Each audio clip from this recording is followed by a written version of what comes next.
колега Джафери, почитувана македонска јавност, 20 часот и 9 минути.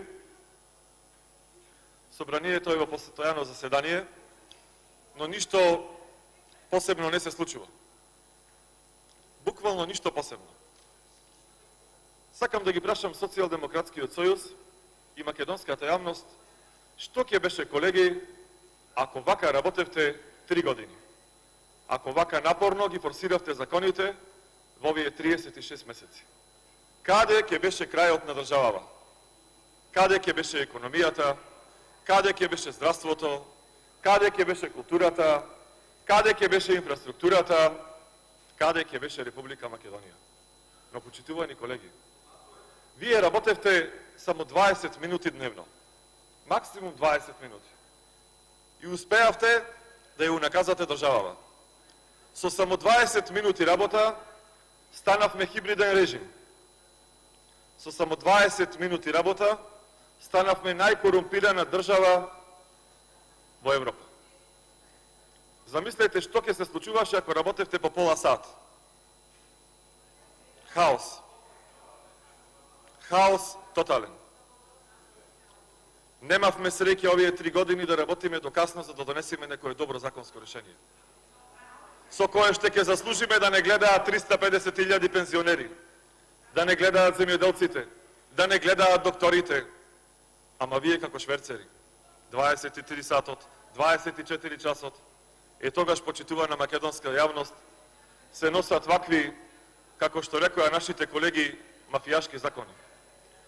Во мојот град има еден графити, вика мафијата си има градоначалник. Во Скопје има графити, вика мафијата си има држава. Ако вака продолжите, почитувани колеги од Социјалдемократскиот сојуз, и на оваа зграда ќе осамни графит мафијата си има собрание. За жал, јас право не разбирам, а и голем дел од македонската јавност. И зарем заслужува ваков битен закон, кој што веливте дека е експертски, дека ни е услов за почеток на преговори, дека е нешто што го барала не знам која амбасада, да не биде образложен од министерката, од заменикот барем 10 секунди? Нешто за кое што експертите рекоа дека е катастрофално решение? Нешто за кое што оние луѓе кои што малку барем разбираат право викаат дека е мафијашки закон? Вие не најдовте за сходно да го образложите 15 секунди ова законско решение. Итате да го донесите како да е нешто не знам што битно. Ниту еден проект не реализиравте. Ниту едно ветување од вашата програма не реализиравте. Ама успеавте да го искршите и деловникот и уставот и да донесите вакви противуставни законски решенија. Наместо да го направиме ова свечен чин, на неколку часа пред распуштањето, вие што си дозволивте? Да шверцувате законски решенија за кои што не го почитувате ниту мислењето на експертската јавност. Еве која е разликата. Пратеничката група на ВМРО ДПМН и експертската јавност ви предлагаше: напишете законско решение, експертско, нека го изготват најдобрите 6, 10, 16 универзитетски професори по уставно право, по не знам какво право, и да го подпишиме и да го изгласаме безусловно, бланко да биде поддржано. Вие што одлучивте и што направивте? Сами си признавате дека лаички сте го пишували овој закон, под наредба на некој. Министерката вели закон со технички грешки стаса во собранието вечерта во 23 часот. Тоа дозволиво е за сериозна влада, за сериозно мнозинство. Потоа се виде дека не биле технички грешки, туку биле суштински разлики од тоа што сте го договарале вечерта. Вие сте успеале да го загините законското решение, да донесите друго шверцерско законско решение само за 10 сати разлика. Тоа вас ви стана пракса. Така појдовте и во Баку, кога законот за заштита на Охрид го носевте. Тргнавте со еден закон, со една торба, таму стасавте со друга торба, со друг закон. Кај што појдовте, не устрамивте. Кај што појдовте, излажавте. Сета среќа, уште еднаш ќе повторам, што работевте само 20 минути дневно. И уште еден битен податок ќе изумев да го споменам. Успеавте во тие 20 минути секојдневно да распишувате по огласи за вработување на по 280 луѓе. Денеска 280 во пошти, некни 500 во македонски шуми. Успеавте да ги навредите жените од Кичево. 4 дрвосечачки да вработите. Чутите, молчите, голтате и викате се е во ред. Дрвосечачки во Кичево, кои што ќе товареле по 20 кубици дрвја на камионите, ама битно сте ги вработиле. Максимално понижување. И на тој начин стасавте до она ветување кое што кажувате за вработување, 64.000 административците вработиле.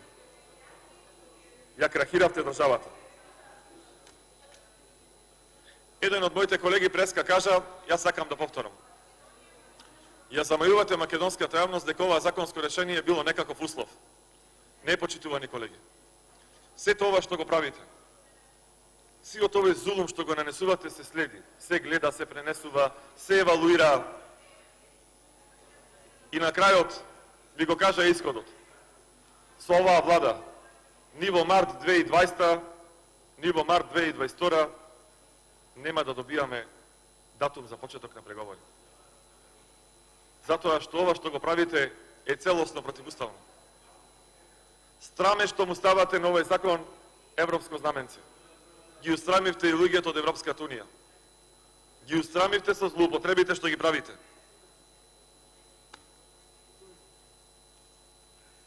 Деновиве во Република Македонија имаше по трговските центри гараж сейл. Тоа значи дека производите се продаваат со 70% дисконт, намалување со 60%, со 50%. Мене оваа расправа денеска, а и тоа што се случуваше последниве десетина дена со ова законско решение, буквално ме уничи на собраниска распродажба. Се продадовте. Име, нација, јазик, идентитет. Сега тоа што остава на 10% од македонското, го дораспродадовте. Го доуништивте, не допониживте. За жал. Сета среќа што за неколку дена се распуштаме. И тогаш ќе дојде време, како што кажа еден мој колега, да се открија која е бугарската фирма што е собственик на Фени. Кои се аферите кои што го тресат тето. Кои се тие чудни случувања во други македонски фирми и афери кои што благодарение на вашиот хибриден режим не останаја ни допрени, ни чепнати, а камори расветлени. За жал денеска не можеме да ги слушниме борците за правда, тие што извикуваја гордо дека нема правда, нема мир. Ги нема нивните блузи, ги нема нивните слогани, ги нема нивните идоли. Денеска е се во ред. Се е во ред бидејќи Македонија е хибриден режим и дека сме лидери во корупцијата. Денеска не ви се слушаат бомби. Ушите ги затворавте преска кога го видовте Антонио. Ушите ви затвораја. Викавте не е тој гласот. И вие добро знаете дека како што дојдовте, така ќе се замините. Со бомби дојдовте, со бомби ќе се замините. За жал. Тука ќе завршам и да ја замолам македонската јавност да продолжи да ја следи оваа дискусија, бидејќи потоа следува уште еден страмен понижувачки чин. Некаде касно во ноќта имаме предлог за разрешување на техничкиот министер Рашера Мизрахи од Министерството за труд и социјала. Онака по навика шверцерски, да не гледа никој дека жената ја разрешуваат, замислете, без образложение. Имаме барање за разрешување без образложение. А вие знаете зошто. Затоа што на таблата на која што дошла през конференција назад пишувало Република Македонија. Е, моја Република Македонија дотаму стаса оваа хибридна држава со овие 78 пратеници кои што го поддржуваат ова законско решение. Ви благодарам. Владимир Ѓорчев. Има збор Владимир Ѓорчев.